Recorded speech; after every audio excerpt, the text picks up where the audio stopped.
Hello. I've put so much time into the new Armored Core that it's actually crazy. And I know what you're thinking. 27 hours in 2 days, you completed the game. Man, you must have no life. Yes, you are correct. But now I get to help you guys defeat the hardest boss in all of Armored Core, so let's get right into it. Starting with the most important part, the build. Now this build might seem a little weird to you guys, but I promise this is what works.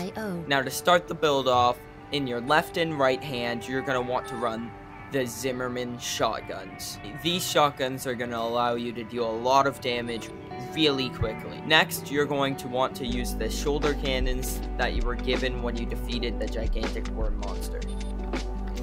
Music licensing reimagined.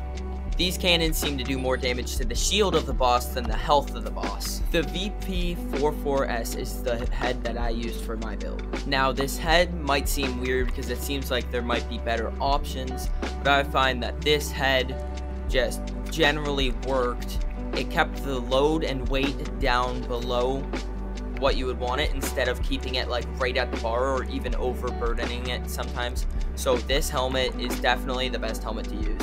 Now I used the 0761 Mind Alpha.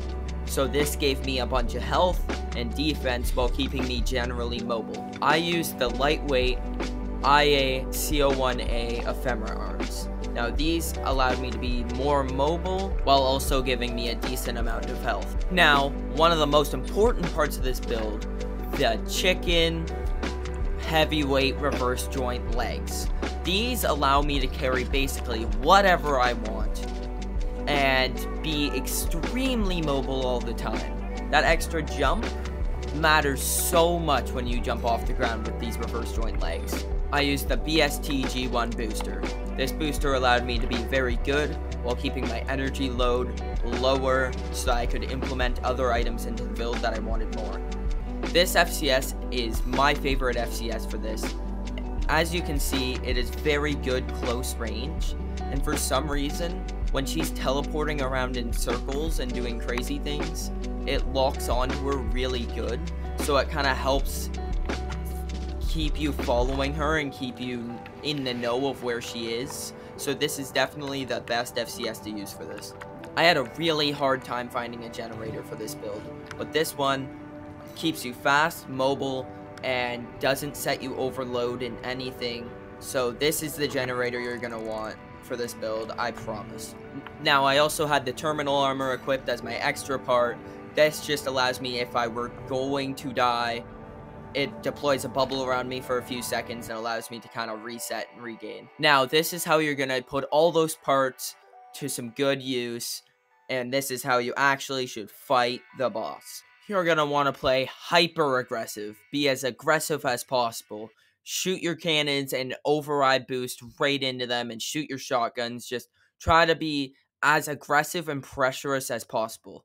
With that, I found a lot more success. I do a lot more damage, and it seems like when you're playing like aggressively, the AI seems to play a bit more passively and stops moving as much, which allows you to hit her with the shoulder cannons more and stun her more to get more shots in. So when you hit her with both shoulder cannons and stagger her, definitely charge in with your shotguns.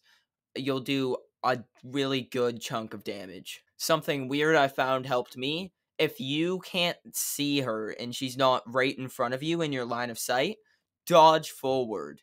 Because this means that if you can't see her in front of you, she's probably behind you trying to laser blade you in the back. So if you just dodge forward, you can genuinely just dodge the laser blade without even knowing 100% where she is. Now, once you get her down to half health, run. You just want to dodge and run your butt off.